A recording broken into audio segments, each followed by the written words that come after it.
সত্য কখনো মাটি চাপা থাকে না, সেটা হচ্ছে আমাদের মেজর হাফিজ উদ্দিন এই যে হাওয়া ভবন নামে কি বলে আপনারা একটু শুনেন। এটা কিন্তু আসলে বাস্তব।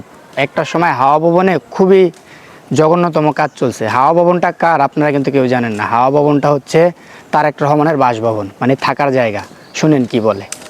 যারা হাওয়া ভবনের মতো একটা ঘৃণিত প্রতিষ্ঠান গড়ে তুলেছে, বহু মানুষকে নির্বিচারে গুম করেছে, হত্যা করেছে, তারা সকলেই বহাল তবিয়তে যে যারা আয়না ভবন,